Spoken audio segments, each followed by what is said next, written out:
My name is Kevin Slimko. If you met me within the last 20 years, you probably know me for cutting hair. But if you met me in the 20 years before that, you probably knew me as a hooper. Yeah.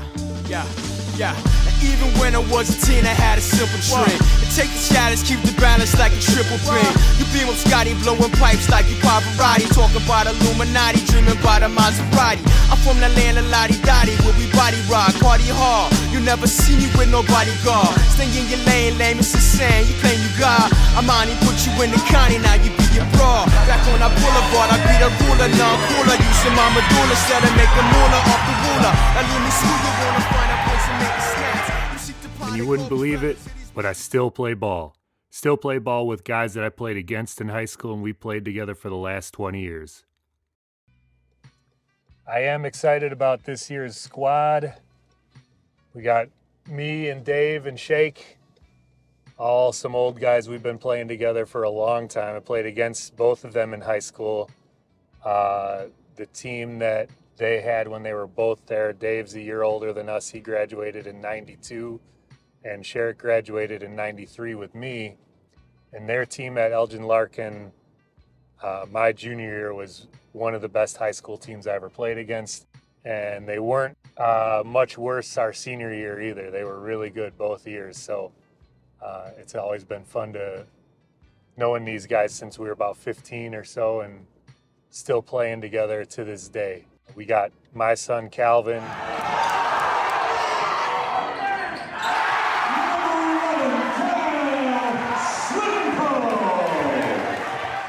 We have our second son on the team, David Binion Jr., who's going to be the most athletic person on the team. Our other friend, Wallace, who's played with us for many years. Wallace isn't playing, but his son, Julian, is playing. My son's friends, Mike and Adam Pischke. Adam played at Division II school, and Calvin and Mike just graduated high school this year. Playing in all these men's leagues with David and Sherrick and Wallace throughout the years, it's been a lot of fun getting to know all those guys a lot better.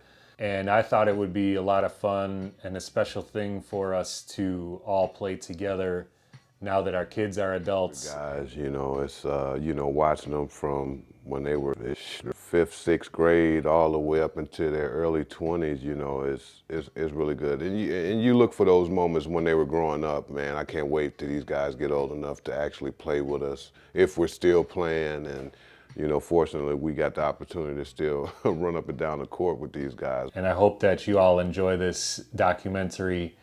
And if not, it's okay, because I know I'll still watch it. Welcome to Huntley, Illinois. When I was in high school, Huntley was just a little farming community. Now the high school has over 3,000 students in it and is the 28th largest public school in Illinois. Even while growing that much in the last 30 years, I'm sure a lot of people have never heard of Huntley. People probably think, oh, there's no basketball players in Huntley. But trust me, I'm a big believer in the fact that there are talented players everywhere. Unfortunately, none of those players were on the first team that we played. We won 93-45, so we're just going to skip to week number 2. Yesterday was Father's Day, and we were supposed to go kayaking on the Fox River from downtown Algonquin to Carpentersville. And I was playing basketball in the morning, and I took a pretty good shot to my left elbow and didn't think much of it at the time. But as I was driving home, I noticed that I couldn't fully extend my left arm, and I couldn't bring it back all the way into my body. So I thought, you know what, I probably shouldn't go kayaking today. So we skipped kayaking, and I went to the immediate care, saw the doctor, got my x-ray.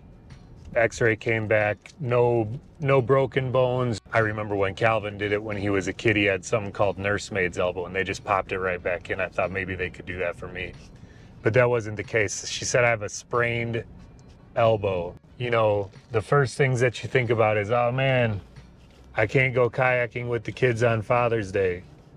And then the next thing you think about is, I probably have to sit out this week's game. And the third thing I thought about was, you know what? You're a barber. You got to use both your hands in your job, and your arm mobility is a big thing. So kind of nervous today to see how that works out, to see if I can cut hair and do all the things that I'm supposed to be able to do at the barber shop. So I'm on my way to work right now. I just got done with work and, you know, it wasn't too bad. My elbow actually feels better right now than it did this morning, which is great. To start out the day, I couldn't push down on our shave cream dispenser and I couldn't open the door with my left hand by pushing it, and I would have to push it with my right hand, but now I can push again. Feels great. Every injury at this age, you think this could be the last one, could stop you from playing, could knock some sense into your head that hey, you got to work tomorrow and you got a physically demanding job. I'm on the second day after spraining my elbow and it already feels a lot better. I bet I'll probably be tempted to play tomorrow night, but I don't think we're really going to need me against this team, and it's probably better off for my job and future playing if I sit out tomorrow. So, you know, we'll see how it goes, see how our team does. We're already missing Big Dave, so I picked up one of our subs, and I'm sure he's going to do fine. The subs are Mike Ernst, Eamon, and Jim Clark. We got Eamon? Yeah, but Eamon's going to be in Italy for the next 3 weeks, and then he won't even be here for the last week of the season. Last week, the first week, which we didn't even videotape, that team was just terrible. They seemed like good kids and they played hard. Tonight's game will be better. I don't suspect we should have any trouble with this team. And I looked on the schedule and it said they lost last week 47-37. As long as we got you for that Henderson Ballers matchup. Yeah, the Henderson Ballers. I don't want to look past the team. We got the Henderson family next week, Jesse and Jaden. And those kids on that team look very athletic and very good. Did you find out what time you work next week? Or what time your game is? No. You didn't? Coach. What are you doing? What's your prediction for our finish? Champions, of course. Gotta win. Gotta win. So we get to the game, and I realize that I do know a lot of the guys on the Ken Bird team. I play in a few open gyms where a lot of them go to play, and they're all pretty good players.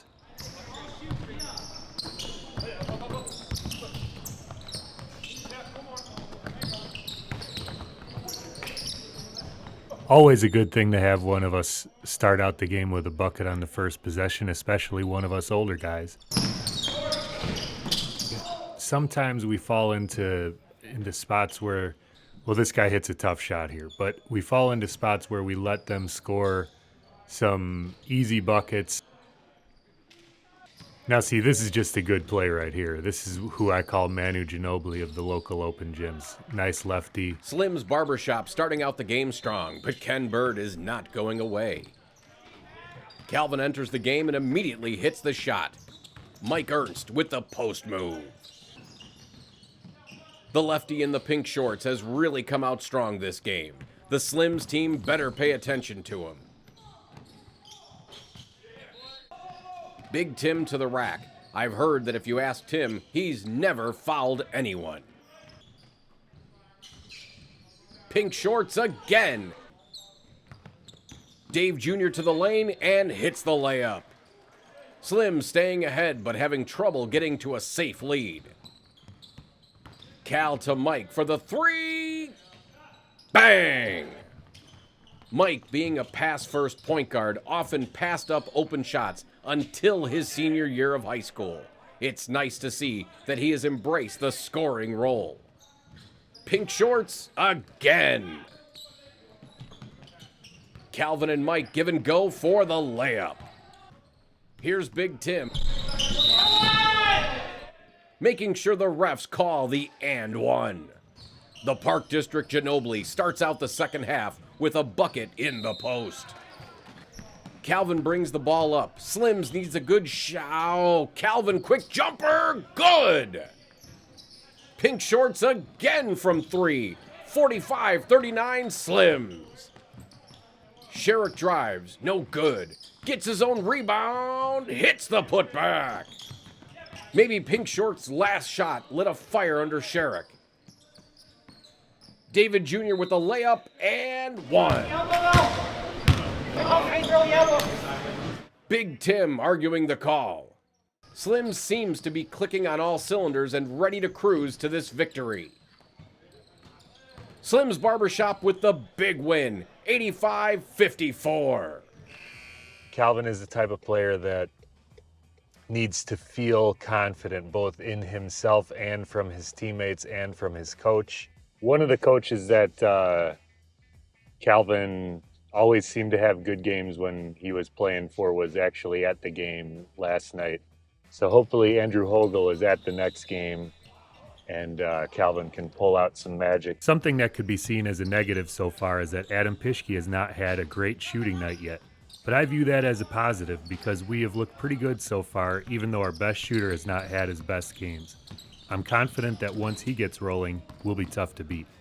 Now, prior to this season, I'd never seen Adam Pischke play basketball before. I'd always heard that he was really good. I know that he played at Lewis University, which is Division II school, and he played high school at Marion Central. I'd also heard that the Notre Dame coach told him that when he was in high school, he would have been recruiting him if he was 6'4". That's not really very shocking to me. What most people don't realize is the lower levels of college athletics are usually not determined by skill. It's usually by quickness and by size. So you take a 6'1" kid who can shoot real well and he can handle the ball, and he'll play at Division III. If he's a full step or 2 steps quicker, he can play at Division II. If he's still that much quicker and 6'5", he can play Division I. The first time I'd ever seen Adam was when he was helping coach at Cary Grove High School, where my son and Mike Clark were seniors. We were at a fall basketball competition, and I saw this young kid who I thought was one of their friends from high school, and he's sitting on the bench with them. And I was videotaping the game, and I'm kind of giving my 2 cents to the kids while they're playing, and I see this young man saying basically the same thing as me at all times. And as we're watching the games later on, Calvin goes, "You and Pischke keep saying the same things." And I said, "That was Adam Pischke? He looks so little. I thought he was one of your friends." And all I kept thinking was, if he's so intelligent about basketball, why is he not playing on this team? So against Let's Eat, we're going to be missing 2 of our more physically gifted players in the Binions. Dave Jr. and Sr. are going to be on vacation. It just adds to our conundrum of playing against this young, very athletic team. We're going to need Adam Pischke to show up because we need the real Adam Pischke to hit some shots for us. Last game, I feel like if he was playing at his full capacity, he probably would have had 40 points. Calvin's game against the Ken Bird team, he had a real good game, but I'm looking for him to really come through for us and score. And the team that we're playing next, Let's Eat, they're going to be a real test to see if he can actually do that. You know, it's easy to have a good game when the guys you're playing against aren't as physically gifted as you, and you can kind of go by them and do your will. And he's not going to be able to do that next game. This kid's eyes have been red since he was 4 years old. He never drinks any water. I do now. Yeah, but it's still not enough. I don't know who has offensive skill on their team, but they're good. I know Jaden. Yeah. I know that one point guard is not bad. So do you think he'll try out for the club team, Cal? At IU? Maybe not this year, but next year. Why not this year? Well, don't you try out in like the fall? I mean, I don't know. What's up, Agnes? I don't see why not. I'm beginning to realize that playing on the Indiana University club basketball team is more my dream for Calvin than it is Calvin's dream for Calvin. And I don't think that I necessarily ever lived through my kid playing sports, but you just never want to stop watching your kids compete. At least I don't. Throughout my career as a barber, I've always had some nagging complications, whether it be with my shoulders, my feet, my knees, whatever. And then also with all the injuries from playing basketball, I've had my fair share of abuse. All right, go ahead and press your big toes forward. Luckily, my girlfriend Carrie is a yoga instructor, and she almost always has a plan to get me working without pain and back on the basketball court in a minimal amount of time. Come to child's pose. Use your right knee for leverage on the back of your right arm. Roll your shoulder back. See what's more comfortable. If you come into a bend. She just said, what's more comfortable? Nothing is comfortable. But the one thing I know is that at the end of this class, I'll have a better chance of working comfortably throughout the day and the next few days. And most importantly, I'll be able to play on Wednesday. Get nervous because it's now 8 days after I sprained my elbow. The doctor told me to wait 10 days. And it's not really making any progress past about right here. I'm hoping that it'll be all right by Wednesday because I'm playing. How'd the first game go, Shane? Not too bad. I think we look good as far as team-wise, but you know, like we say, we ain't been tested yet, so we can't really take those 2 games in consideration. So tonight will be a good test for us, so hit me after the game and I'll let you know how the first 3 went.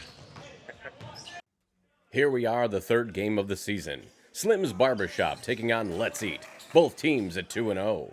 Look at what we have here. Jesse Henderson comes out defending Kevin Slimko, and his son, Jaden Henderson, is guarding Calvin Slimko.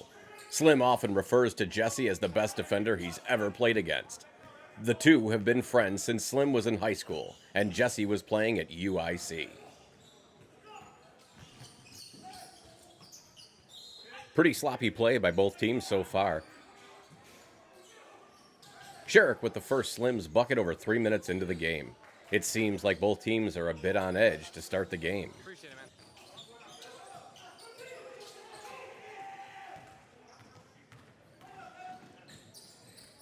Dez out top. Pischke defending him. Dez pulls. Hits the 3. 8-2, Let's Eat. Slims calls their first timeout. Let's Eat with the ball down low, and Xavier gets the dish and finishes with a nice reverse layup. Sherrick with the rebound. Outlets to Pischke. Pischke on the break hits the layup to cut the lead to 10-7. Pischke on the drive, kicks out to Julian Lynch, to Mike Clark in the corner, 3 up and good! Tie game. Sherrick in the post, foul, no call. Save to Jaden Henderson. Henderson on the break, Euro step layup, Let's Eat back up 2. Game is getting a little bit chippy as they often do. Neither Binions are here tonight, so Julian's dad, Wallace Lynch, came out of retirement to join the team. And Slim's sub-player, Mike Ernst, coming out as well. Both of these guys play with a lot of intensity, and in their youth, each of them were known to get in some skirmishes. Clark inbounds to Slim. Slim back to Clark. Clark for the lead. Misses. And this game is not getting any prettier to watch. Air ball. Ernst to Slim, cutting down low for the easy 2. Air ball again, but Xavier is there for the putback to give the lead back to Let's Eat. Calvin off the Simpson screen, indecisive, turnover. Let's Eat on the break. Good defense by Clark forces an ugly turnover as this game just stays about as beautiful as Charlize Theron in the movie Monster. Now the chippiness is getting into the Hendersons as they speak to the refs and each other. It does not matter that he's scoring. He looked at him.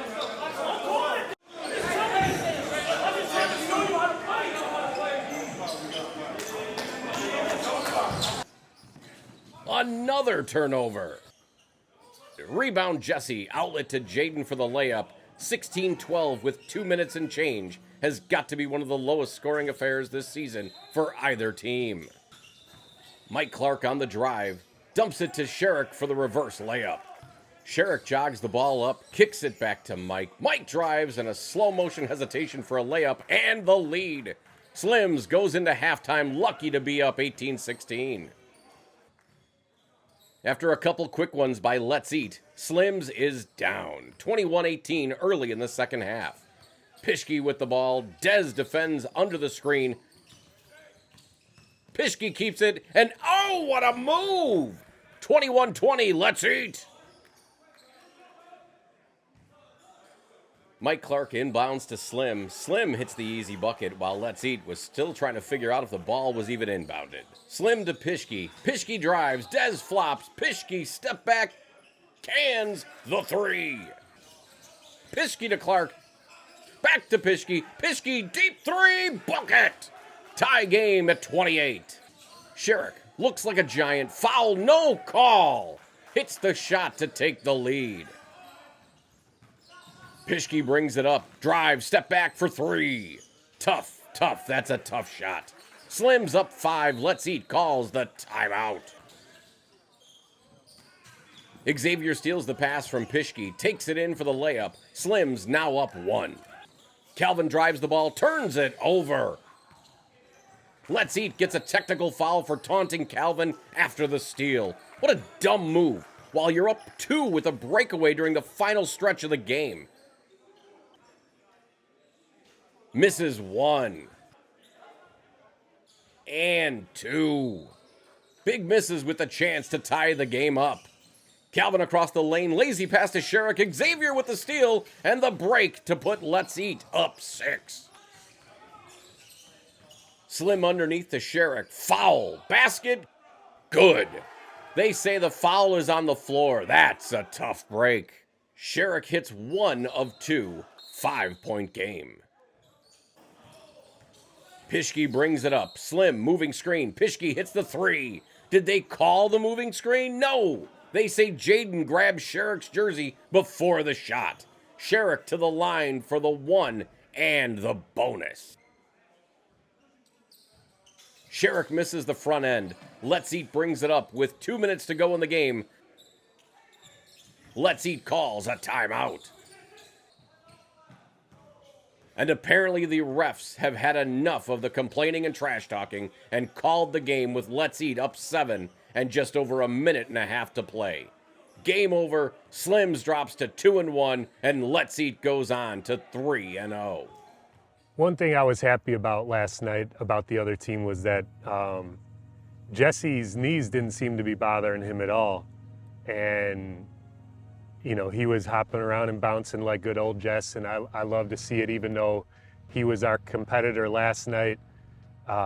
You know, it's all love. We've known each other for 30 years. He's had a rough couple of years. His older son just passed away a couple months ago, his oldest son. His son, Jaden, who was on the team last night, his mom passed away last year. So they've had a rough go of it, and it's good to see them back out on the floor. It's nice. So what'd you think of the game against Let's Eat the other night? I think we kind of beat ourselves. I think we let them make us play faster on offense than we needed to. Yeah. And I thought I wouldn't say we rushed them. I thought we got a lot of good looks, but there's times where I felt like we were rushed when we really didn't need to feel that way. I feel the same way. Like one particular one I can think of is when Jaden was guarding me in the post, and the first time I got the ball, and I turned around and I shot it real quick, and he didn't even try to block the shot. Yeah, so that's what I thought our biggest problem on offense was that. And then defensively, I don't think we were that bad. I don't think so either. I think we kind of underestimated that a couple of them being able to shoot. Like that kid with the dreads, what's his name? Dez. Dez? Yeah. I didn't know he could shoot as well as he did. And then who's the other kid that hit? Xavier. He hit 3 in a row. He hit 2 on Calvin, and then he hit a bank 3 on Mike. Yeah, Xavier. He just plays hard, which makes up every other aspect of his game. Yeah, for sure. I mean, they all play hard, so I'm not going to sit here and say, like, we definitely should have won that game, but we could have won that game. Yeah, we made it harder on ourselves for sure. Me and Calvin and your dad in particular, we all missed some easy buckets too. Yeah, my dad was mad. Yeah, he was like, I can't believe I missed those layups. Like the one that just slipped out of his hand. Like, I don't know what the whole deal with that first half was. Like, both teams coming by a bucket. I know. I think we were both. I mean, I don't know why we would make them play too fast, but I felt like they were too. My dad really didn't know who was on the team, and I was telling him, like, I was like, we're not playing together. We play really well together, and we're really good. I really like Calvin's friend, Mike? Mike. I really Yeah, like he's his tough. Yeah, he's a real smart ball player. Yeah. The change in speed that he has is so different. Yeah, And not a lot of people are used to, like, yeah. a slow Euro step. So many people don't see that a lot. Yeah. And he uses it so well. But you watch this play here, and we're coming down on a 2-on-1. You're dribbling the ball up, and as we're coming up, they got like a guy that's like 5'8", trying in between us, right? We get down inside of the lane, and you throw me a bounce pass, and I should have caught it cleanly. I kind of fumbled it. I don't have really good hands, so. And then on top of it, I missed the layup. I should have hit the layup. But what you can do, you know, and maybe you already know this, but in the future, if you got like a 5'8" guy in between you and a 6'6" guy, you don't throw a low bounce pass where like I had to catch it here and I fumble it and I bring it up. Meanwhile, he comes over and stands like right where I need to bend my knees to go up. The best thing would have been to do either just pull up and shoot, and I could have got the rebound if you missed because I'm already ahead of the game. Or you could just throw like a little loft pass, like you're shooting a floater, and then I can catch it like this going up towards the basket versus going down and then up, and then he's not going to get that. Yeah, definitely. My brothers definitely beat up on me a lot. Also life, but definitely in basketball, they would like kind of bully me. We'd play 21 out in the driveway, and I would never get a point. But it definitely helped just playing with the older guys and their friends too. I think I'm a really good pass-first point guard that can find teammates and make my teammates better. But then I think I can get you a bucket when needed. I'm playing at University of Dubuque in Iowa. I was really excited because I've been to like you guys playing Sunday mornings or stuff like that. I've been there a couple times. I was also excited to play with Adam because last summer I played in one of his leagues that he's in a couple times with him, and it's always nice to play with him on your team instead of getting messed up by him sometimes. And I was excited to play for Calvin this last time before we went off to college this summer. Now there's two reasons why I chose Mike to play on this team. Number one, he's exactly the type of ball player that I like to play with because he's capable of scoring, but he doesn't have to score to be effective.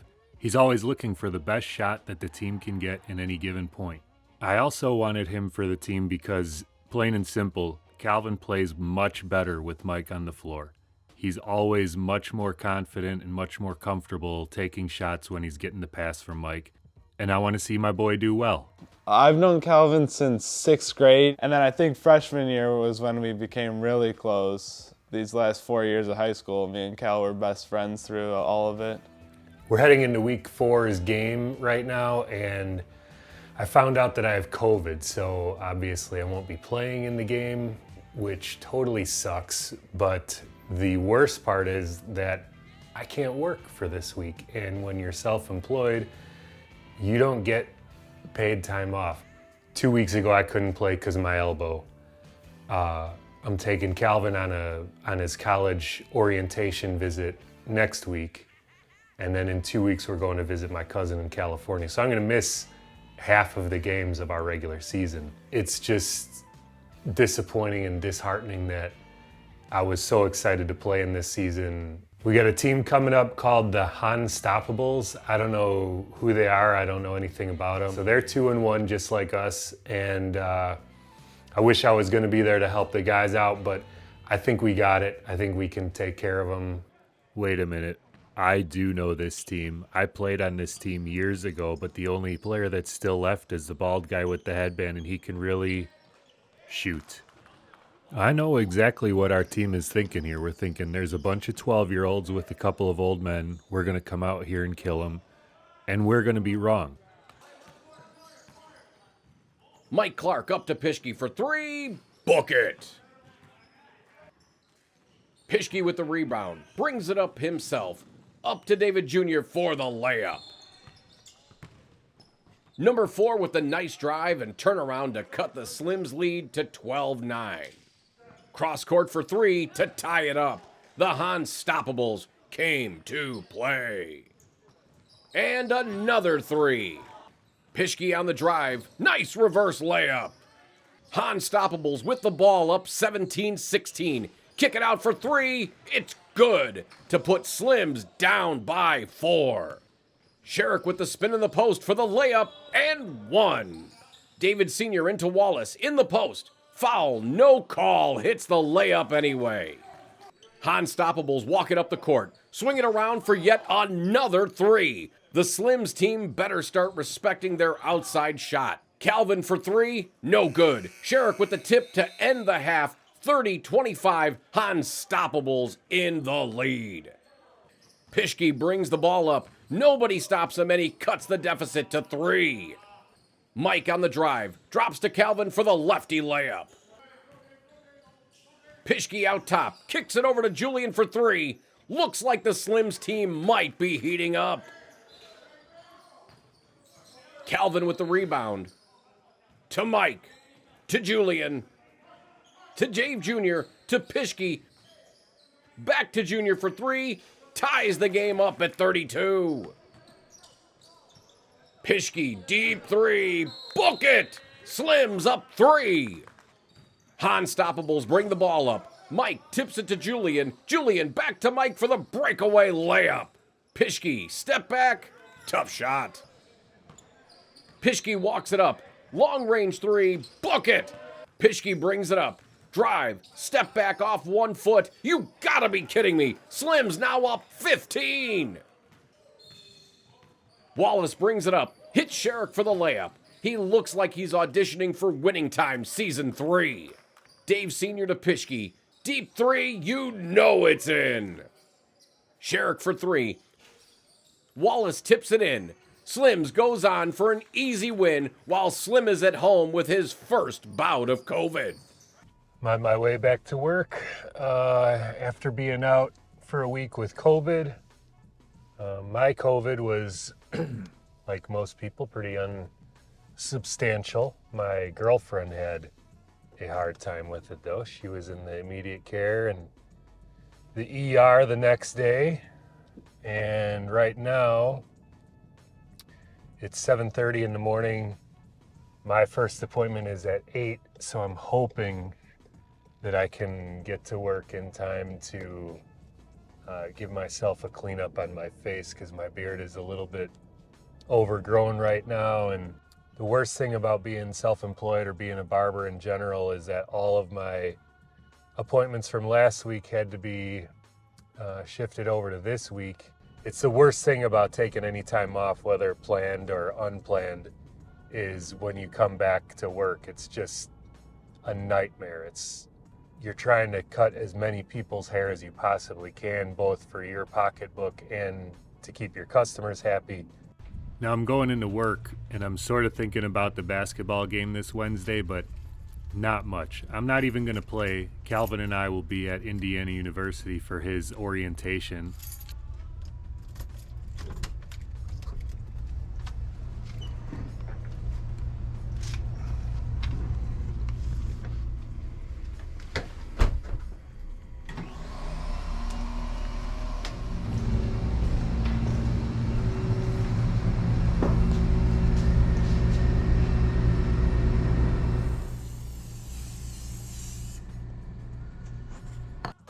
Oh, 7:30 p.m., leaving work right now.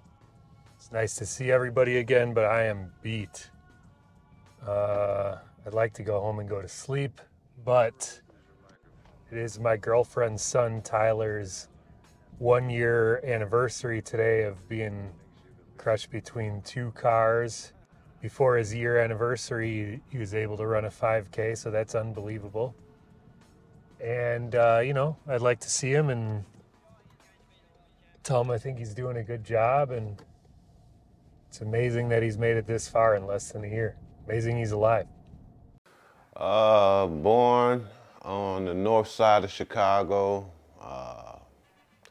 Came up in Cabrini Green, my early days, and ended up moving to the south side of Chicago when I was 6. Ended up staying on the south side of Chicago till I was like 15. Moved to Elgin, and the rest is history. Went to high school at Elgin Larkin. Had a good high school career over there at Larkin, so set a few records and got on out of there. I remember playing against Shake in high school at our gym. There was a time during the game that I missed a shot. He went down and dunked it. Then we came back down. We missed another shot. They went down and he dunked it again. And our coach is at me in the timeout saying, "Why don't you get up there and block that dunk?" And I'm just looking at him like, I appreciate the confidence in me that you think that I could accomplish that. But let me tell you something. Best case scenario, I get dunked on. Worst case scenario, I jump with him, foul him, hit him so hard that we both fall down and we're both out for the season. Well, I first started off, my career at Elgin Community College, and I know a lot of people thought, I should go play D1, but, my grades wasn't the best, and then after that, I transferred to Fort Hays State in Kansas. And a lot of people will probably ask, well, how did you end up in Kansas? Well, they did some heavy recruiting, and once I visited the university, I instantly fell in love with the campus, and then, the roster that was coming back and the guys that were coming in. To me, I felt like it was the perfect situation for me because I could finally play my true position. It was obviously the right choice. We had a perfect season. We didn't lose a game, so. So your junior year, you won the whole thing? Yep, 34-0 my junior year, and I was MVP of the national championship game. Taken away, this is Simpson uncontested. 4 now for Simpson. Too long a pass by Minor, and Simpson steps in and takes it to the basket. That was probably the most complete game I ever played. I missed one shot the whole game. Wow. So, when they talk about tunnel vision or being in the zone, I was completely locked in. I was completely focused on the task at hand because it was almost like I was in my own world and I could hear nothing on the outside. It was just like me in my head. It was like me in my head. And all I was telling myself was, Shake, you can't mess up today. He's pushing against Goldston down in the block area. Simpson, a strong move. Simpson is the guy for whom the Northern Kentucky has not been able to find the answer. And that's all I was thinking in my head. My mom is watching. She never saw me play, rest her soul. She never saw me play in person. And knowing that she was watching, if you watched the game, you'd be like, yeah, you were completely locked in. And so I remember at one point in the game, the guy that I was guarding, they was touting him as, the top 5 shooting guards in Division II. And I was saying to myself, like, this guy? That move speaks for itself. 20 for Simpson. And we ended up winning the championship, and the rest is history. 34-0, and the Division II national champions and the genuine Chevrolet players of the game are Andre McClendon from Northern Kentucky and Sherrick Simpson from Fort Hays State. Thanks very much, Bill. With me is Jack Doyle, the chair of the NCAA Division II Men's Basketball Committee, to make the presentation of the national championship trophy. My first country I went to was Iceland. When I came out of college, we didn't have the YouTubes, we didn't have the AAUs, we didn't really have the exposure and the support that, most of these youngsters have today. So I was pretty much on my own learning. The reason I went to Iceland was because my agent, he would come back with these countries, these offers of different countries that, you know, he had for me to play in, and me not having any experience, knowledge of overseas professional basketball, I was just thinking of the country. Like, nope, I was just turning down country after country. No, I don't want to go there. Nope, I don't want to go there. I don't want to go there, which was, I look back, was a mistake. So it had came down to the final hour, and he was like, bro, you got to sign somewhere. All the teams are signing players. And so I ended up in Iceland, and actually ended up being probably one of the funnest years of my life. And so after Iceland, I ended up going to the Middle East, went to Israel. I didn't stay in Israel the whole season. I ended up leaving. After I left Israel, I ended up going to Portugal. Played 3 years in Portugal, always in the top 5 in scoring, always made the All-Star team. And then after Portugal, I had signed a contract to play in France, probably my biggest contract up until that point.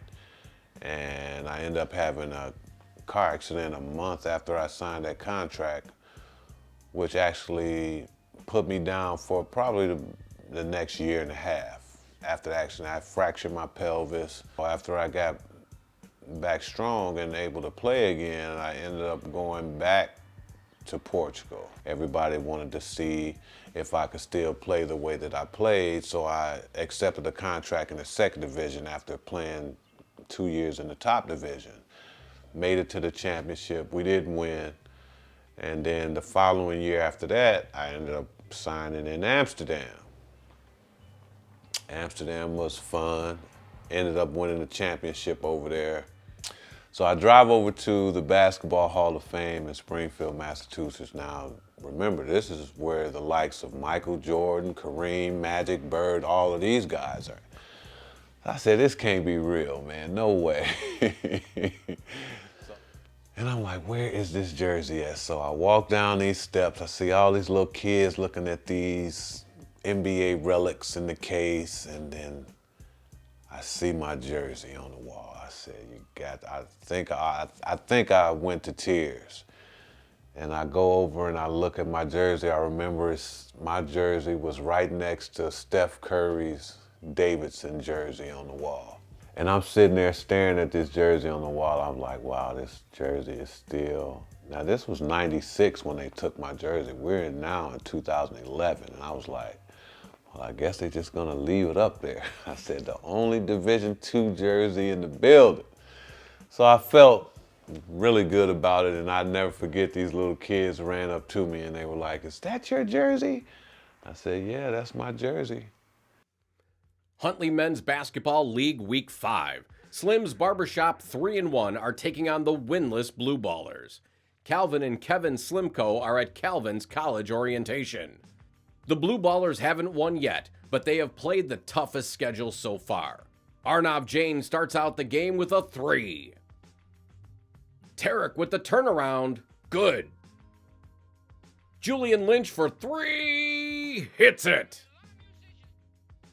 And the Ballers are hitting everything. They didn't plan on losing tonight. Julian for 3, knocks it down. Blue Ballers 16, Julian 6. Tarek out top, drives, hits the layup to double up Slims, 22-11. Julian on the wing into his brother Anthony to bring it to a 5-point game. Wallace for 3. Slims took that initial punch to the face and has been able to get back in this game. Tarek drives on Mike, stops, pops off 1 foot, bucket. Slims just doesn't seem to have an answer for this kid. Slims is playing a little better now that Wallace has checked in. His intensity rubs off on all the other players on his team. Mike, Julian, and Wallace combine for the steal. Wallace up to Mike. Mike with the and 1. David Jr. with a strong baseline drive. The young guys coming out tough in the second half to put Slims up 5. Mike on the drive, draws all the defenders. What a move! Dish to Dave Sr., Slims up 6. Tarek on the drive, bucket. Tarek 3, he is having a game. Slims down 1, the Ballers trying to take advantage of the age on Slims. Dave Sr. at 48 years old forces the 5-second violation. Game tied. 5 seconds left. Wallace for three. No good. Gets his own rebound. Whistle! The refs determined that the foul against the Ballers was after the final buzzer, and we head to overtime. What an unbelievable game! Anthony on the wing, drives on Arnov, bucket. Slims up 2. Who else but Tarek for 3? So far in overtime, it's been the Anthony Lynch versus Tarek show as Anthony puts Slims up 1. Dave Sr. in the post, he's just too big. A Slims foul puts Tarek on the line with the game tied. He's got 43 so far tonight. Oh, we missed the first one. Hard to believe this team hasn't won a game yet. Tarek hits the second free throw to put the Ballers up 1. A Blue Ballers foul has Slim's best shooter, Adam Pischke, at the free throw line. Down 1 with 2.9 seconds to go in overtime. He hits the first one. Tie game. He hits the second one. Slims up 1. Blue Ballers to inbound. Throws to half court. Dave Sr. with the steal. Slims narrowly escapes game 4 with a victory, and the Blue Ballers go home still winless. They were playing big, you know, we had got down on them, and they were playing probably their best game they ever played, and then, you know, we turned up the defense a little bit. We hit some trays, you know, drew the defense, and we got some big shots down the stretch and ended up winning. But, you know, for the most part, it was just, like you said, it was the trash talking. Like, I'm like, who are these cats, man? And I said, here we go again. They want to beat the shit out of these old guys. So, but no, it was a good game. It showed, you know, I think that at that point I started to develop trust in the young guys too after we pulled that win out. It was most of the young guys that really, you know, carried us down the stretch in that game. But it just took them a second to like, because we started slow and I'm looking at them like, come on, man, what are we doing out here? We're losing to these guys. And then they eventually picked it up, and we were able to win the games. You know, Wallace, we used to compete against Wallace, being rivals. He went to Elgin, we went to Larkin, and we'd play against each other. And then in the summertime, we'd play together.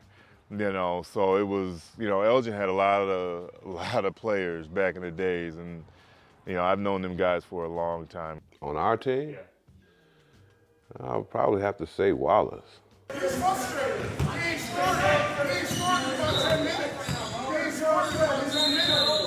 You know, he's always been that way, you know, whatever league we played in, and he's kind of like developed that reputation, you know.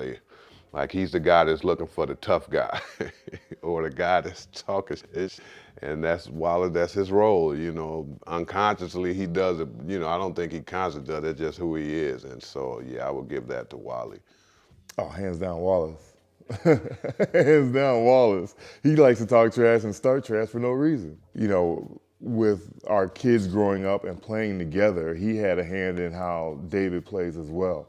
You know, so I see some of the same tendencies in Wallace that, you know, in David that Wallace has, you know. So, you know, some of that deviant kind of sneaky play, you know, aggressive play that Wallace has, David has that same in him. It brought another aspect of the game to my kid that I wasn't able to give him. I didn't really know Wallace in high school. We played against him a couple of times, and all I knew of him was that he was probably the most intense player I'd ever played against up until that point. I never saw anybody hold his teammates accountable in the way that he did before the game, during the game, after the game. He's a madman. On top of being intense, Wallace could just play. He was really good. Sherrick won the Elgin Courier News Player of the Year our senior year, but a case could have been made for Wallace to be right there with him.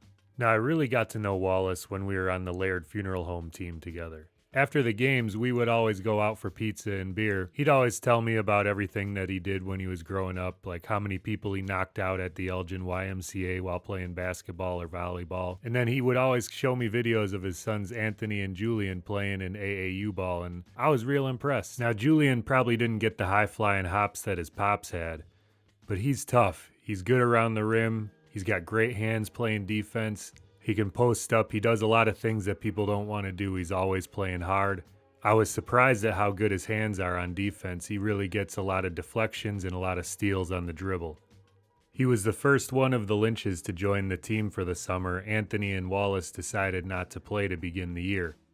Then after a couple of games, Wallace contacted me and asked me if he could still join the team, which of course I said yeah. After Wallace's first game with the team, I asked Julian how it went, and Julian said, yeah, it went better than I expected. I didn't get yelled at as much as I thought I would. The week after Wallace joined the team, I went down to Anthony's college graduation party. As I was leaving the party, Anthony asked me if we still needed anybody to play. Now at that point we had 9 guys on the team, so we didn't really need anybody to play, but I said I'd put him on the roster, and I'm sure we'd need him because we were probably going to be short guys with people traveling and whatnot, and then also having all 3 playoff games in one night, so we needed all the firepower we could get. Now Anthony is a heck of a ball player. He led his high school team at Elgin Larkin to 4th in the state. He started out his college career at Lewis University, where Adam Pischke also went, and then after his sophomore year transferred to where I went to college, Benedictine University. His junior year was affected by COVID, and he chose not to play his senior year. Now, I don't know how much he's been playing. His first game playing with us was last week. I know that he can play better, but I think he did a pretty good job for the first time coming out.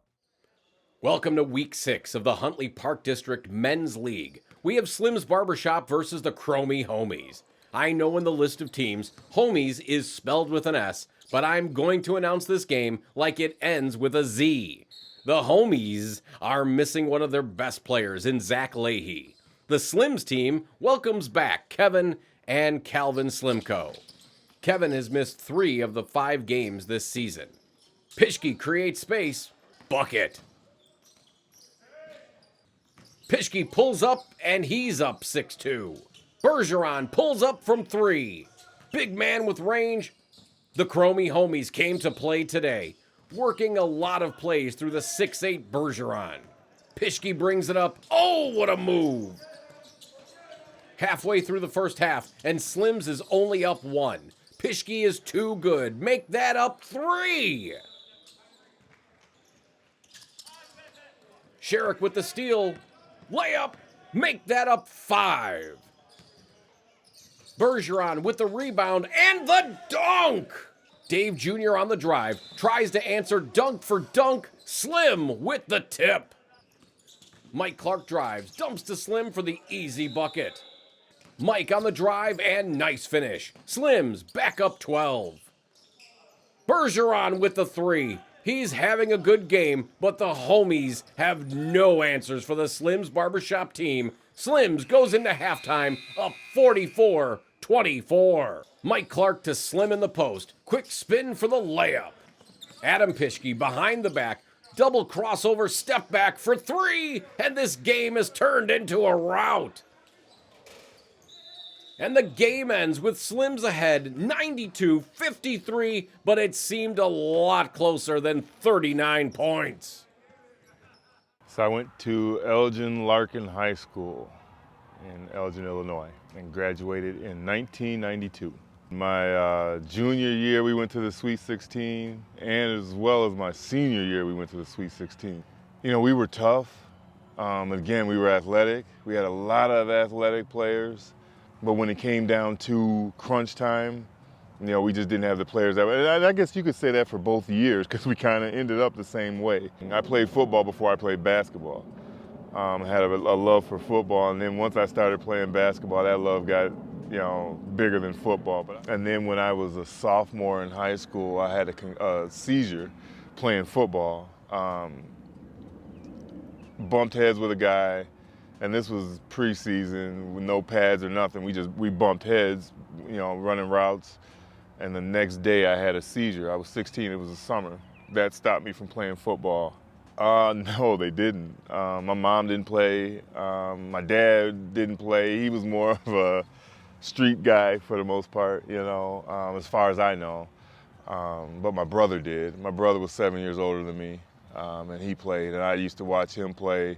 He played at my high school.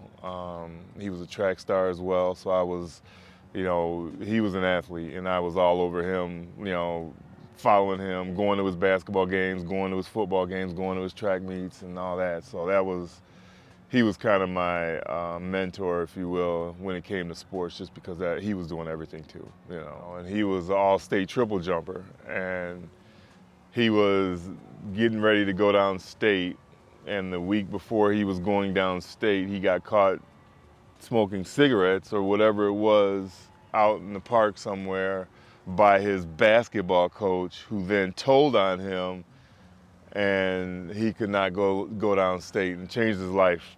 You know, that changed his life. He no longer was into sports, graduated high school, and, you know, that was it. Started running the streets and living his life in the streets for the most part. But he eventually turned around and got, you know, he was working for the city. He's doing well now. But yeah, it was a devastating blow to him and me, because I was expecting him to go down state and triple jump. No pressure, because he wouldn't let me go the wrong path, you know. He was in the streets, and I, again, no different than anything else, was trying to follow him, you know, but he wouldn't let me. So thankfully, he kept me out of it. So yeah, after I graduated from Larkin, I went to Rock Valley. I played my first year, averaged 15 points or so.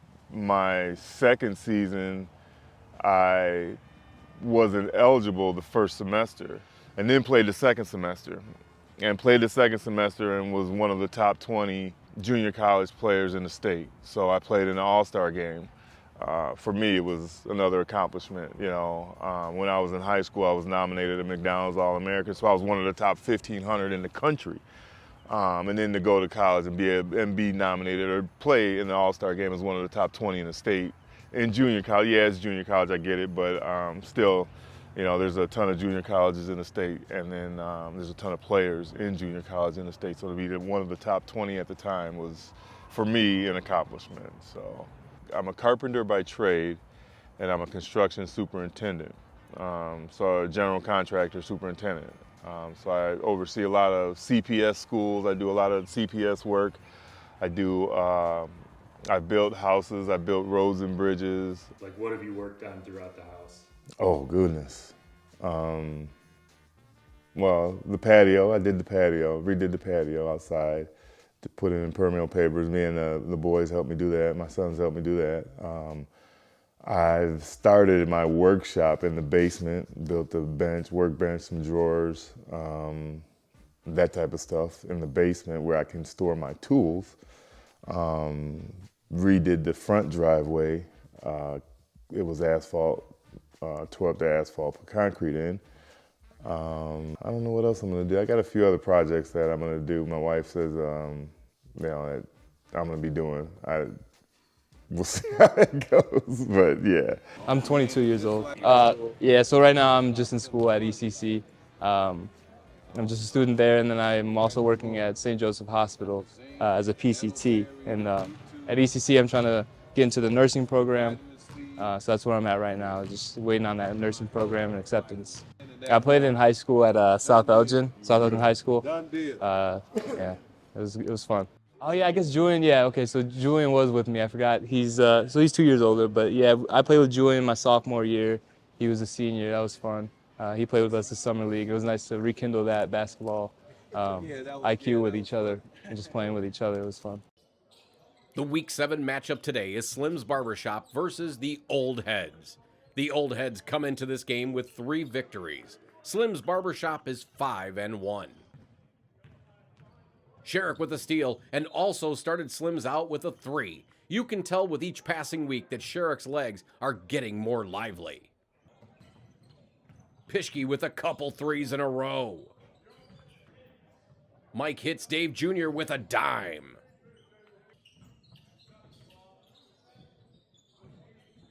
Pischke with a beautiful step back. He's played great since the 3rd game. Slims goes into halftime up 12. Dave Sr. with the 3. The big kid on the Old Heads is showing he can hit from inside and out. Sherrick with a great drive, showing those legs still have some mileage left on them. Sherrick hits Pischke on the cut for the layup. Slims up big. And this game is all but over. Let's get the big kid a dunk. Slim's Barbershop with the win. Going to 6-1. The Old Heads drop to 3-4. Got a big game this coming Wednesday night, the 3rd of August, going up against the Dad Bods. We're in basically a 4-way tie for first place. All things could go awry. We got us versus them. If we beat them and Let's Eat loses to Lifetime Elite, then we tie for first place and we get a bye in the first round of the playoffs. If we lose and Let's Eat wins, then we might end up being 4th place and have to play the 5th seed or the 3rd seed, whatever. It's gonna be crazy Wednesday night at the Huntley Park District. The Dad Bods have Paul Kowalson, AKA White Chocolate of the Chicagoland area. Pat Armstrong, who you cannot leave alone. He's gonna get his points. Davon, I can't remember the rest of the guys' names, but of course, we got the biggest matchup of the century, which is our version of MJ. O Sherrick Simpson, o número 17 do Sangalhos, tem algumas parecenças fisionómicas com o Michael Jordan, não tem? Algumas. Até usa aquela... Shake against the LeBron James of Lifetime, as he was featured on every basketball repost page, Ryan Harris. Ryan Harris kind of looks like LeBron, he kind of walks like LeBron, but he's about 7 inches shorter and shoots better than LeBron. Man, it's going to be a battle. The other thing about this game is it's kind of weird for me, but it's going to be the last time that Calvin's playing with me in this league because he's going on vacation with his mom next week for the playoffs, which is going to hurt our chances in the playoffs because we need as many players as we can get with the potential of playing 3 games that night. And, you know, he's been playing pretty well for us, so it's going to be tough knowing that tomorrow's the last time that I'm going to get to play with him for a while because he's going away to college and I'm going to miss him, obviously. So, you know, it's going to be tough.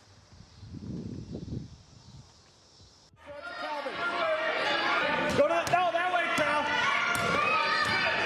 Shoot it, buddy, shoot it. Hey, look at this, Kev. Look at that. Look at that. All right, Cal. All right, Calvin. Come on, guys. Defense.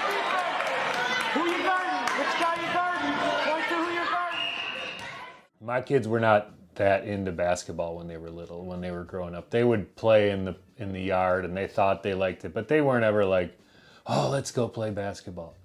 My older son, Julius, really didn't gravitate towards team sports. He ran track and cross country.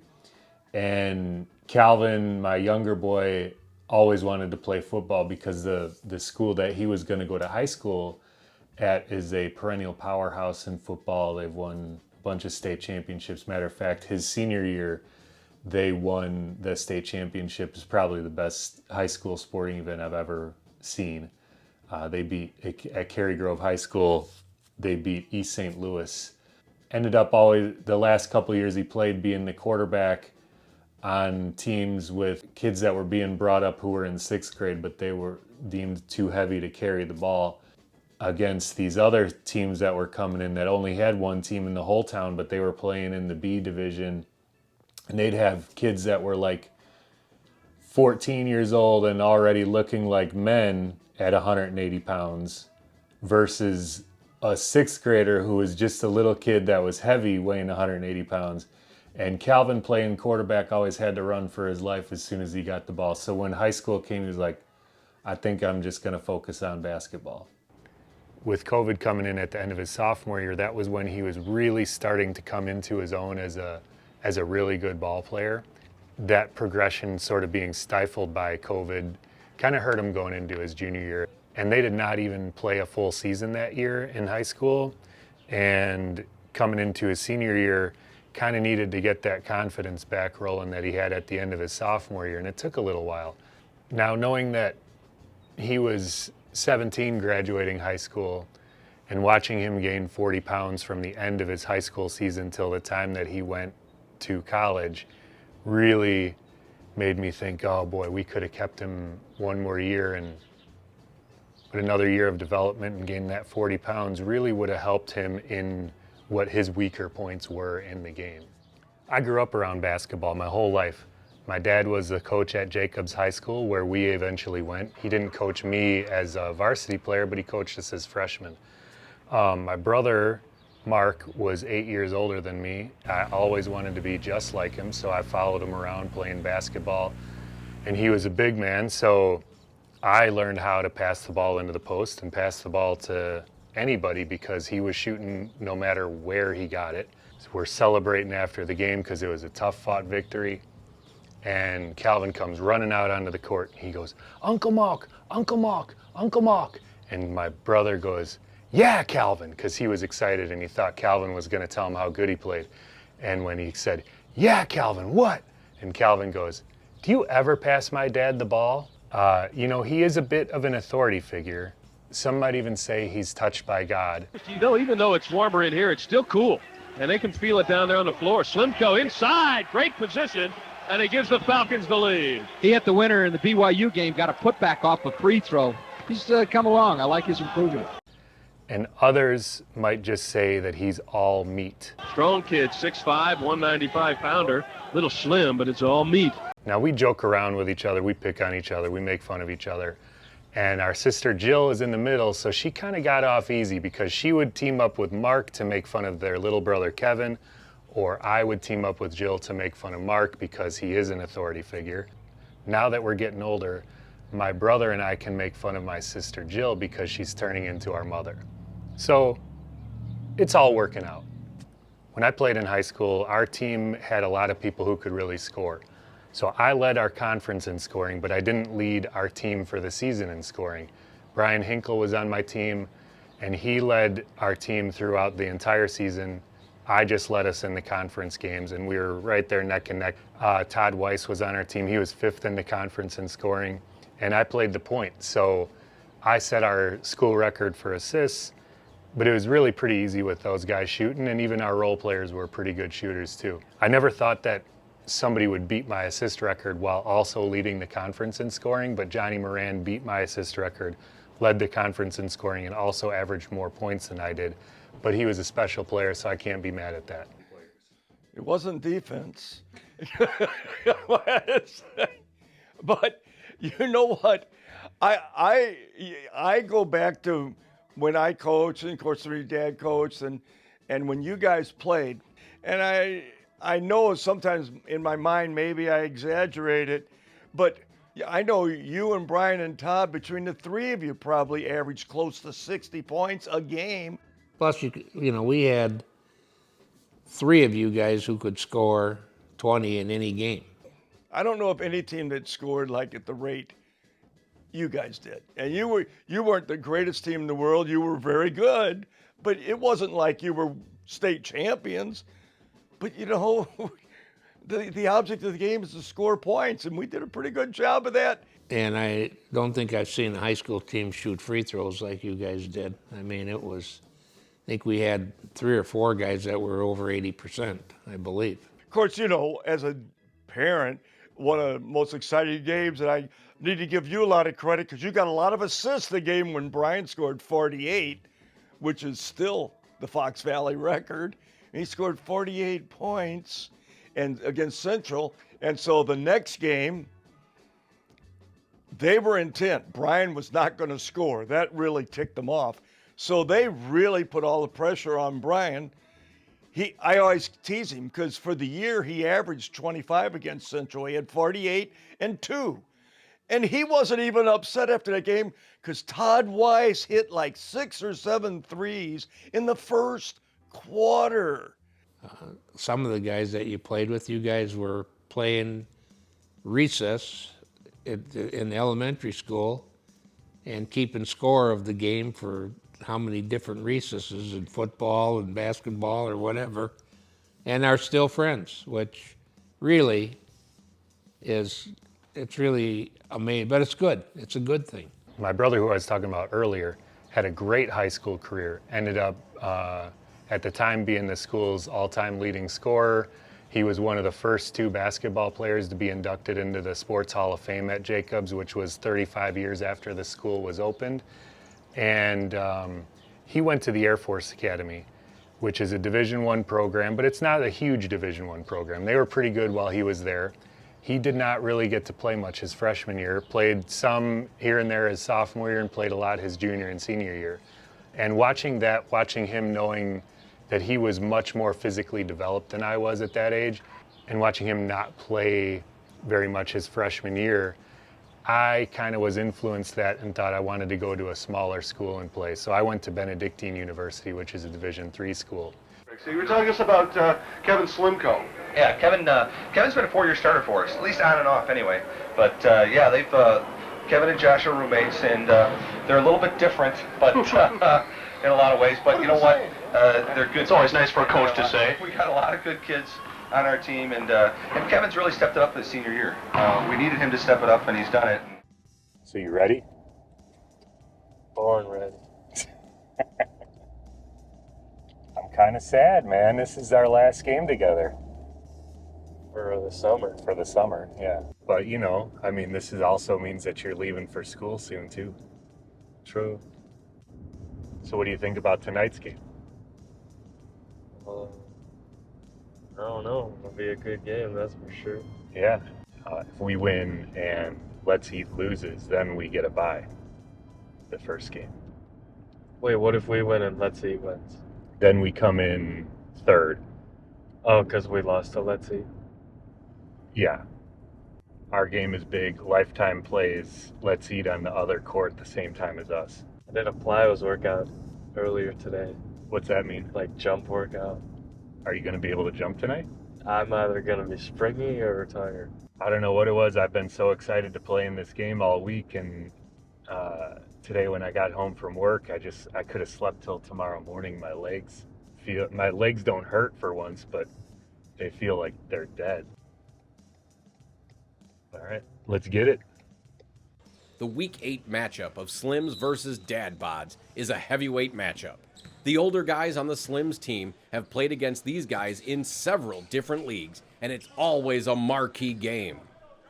With the Laird Funeral Home team, Sherrick, Dave, Slim, and Wallace have gone against them many times. The last time Slim and Shake have played against them was a loss with Team Boster in the last Huntley League before the COVID lockdown. They were set to get a rematch in the finals of that league, but the game was canceled when the world shut down.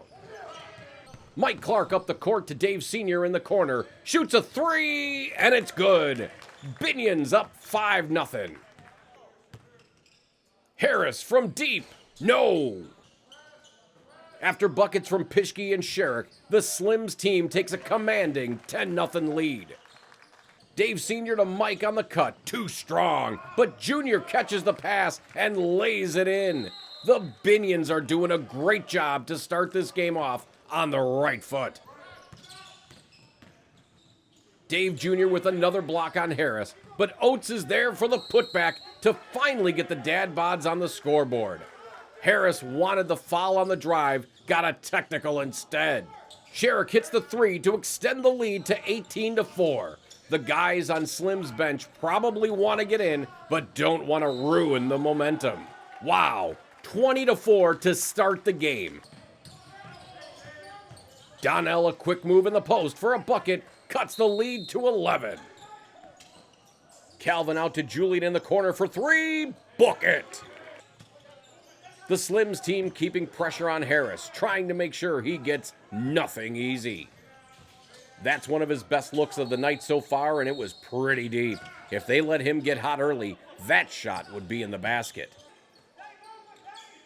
Calvin to Mike on the wing, and Mike hits the three to punish the 2-3 zone of the Dad Bods.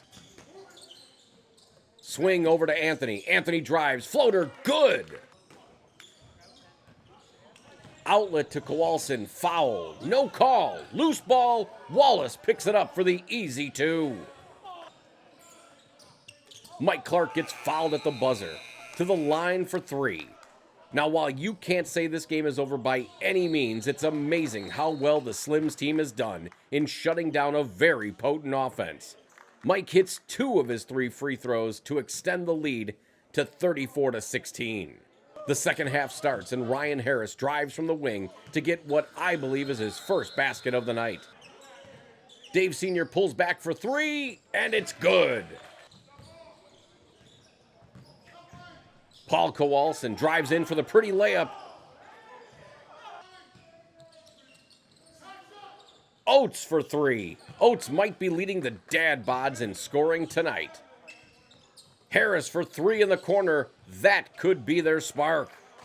The dad bods are clearly playing better this half, but Slims has been able to answer on most of the made shots.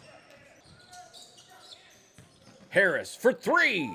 He's heating up, and the lead is cut to 6. Pischke drives, tries to answer. Good. Slims up 8. Harris for three. No good. Gets his own rebound, shoots another. No good. Gets his rebound again and scores the layup. Boy, Slim or Anthony need to get that rebound. Kowalson off the pick and roll, kicks it back for the three, and it's good. Slims with only a 5-point lead. Julian Napischke in the corner, answers with a three. Calvin with the ball out top to Pischke in the corner again. Bucket. Slims back up 11. Sherrick on the drive, kicks out to Calvin. Calvin from three, good. Huge bucket to keep this lead at or above 10 down the stretch. Once there is only 2 minutes left, the clock stops on dead balls if the lead is 10 points or below, but keeps running if the lead is over 10. Good team defense right now. Davon takes a deep three, no good. Rebound, Sherrick to Anthony. Anthony to Pischke, Pischke to Calvin, drive, pull up. Good! Slims up 14. Sherrick inbounds to Pischke. Pischke fouled and the clock keeps running, so this game is over. Slims wins by 11 and takes a head full of steam into next week's playoff games. Yeah, it was a proud moment for sure. It was a proud moment for sure. You know, when you play well yourself, it's one thing.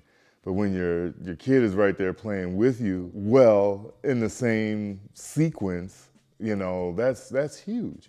The impact that we made right off the bat in that game was clear. And for it to be the two of us, I mean, it could have been any one of us, you know what I'm saying? But for it to be me and him, you know, that was definitely special. This past week, we played the Dad Bods, which was, boy, it was going to be a matchup, wasn't it? Matchup for the ages. It was a big trash talking between Ryan Harris and Sherrick. And MJ proved in that game, actually, that he is still the greatest of all time. I think just guarding Ryan and just taking it to him initially right at the beginning of the game, once we took him out of the game, I think that chemistry kind of fell apart and we were able to get up on him and win the game. You know, everybody gets to talking during the game, especially that team versus our team. And if you could have seen the years that we've played against these guys, you'd know that talking trash is not anything new. It started out early, you know, Ryan said, give me the ball. And Ryan had, like, soon as the game started, he said, give me the ball, this old dude can't guard me. And I looked, what I said, that's the funniest shit I heard all year. I can't guard you. And he didn't have no points in the first half, so. Sherrick played great defense on him. I mean, that's a 48-year-old man. And so that's what I liked about the young guys. They were ready to play. I don't think initially they really didn't know what was going on as far as the history with all of the guys playing in the league and how bad they want to beat us. And I think it took them like 2-3 games to really understand, like, oh yeah, this is serious, but I like it. There's a real chance that if we make it to the finals that we might be playing against them again. Or I don't want them coming out like, oh, Slim said all this stuff and he ain't even do anything in the game, which would be true. It's gonna be a good few games no matter who advances in the playoffs. And you know, hopefully it's us. I predicted that we weren't going to lose another game after we lost to Let's Eat last time. I still believe that. I don't think we can lose right now. We're kind of clicking pretty good right now. So it's going to be fun. It's going to be a lot of fun. It is now Saturday in the morning. The boys are supposed to go on vacation with their mom and leave in about an hour. They get home next Friday and leave for college the next morning, Calvin to Indiana and Julius to Colorado. Neither one of them is packed at all. Clothes? I got a couple other things.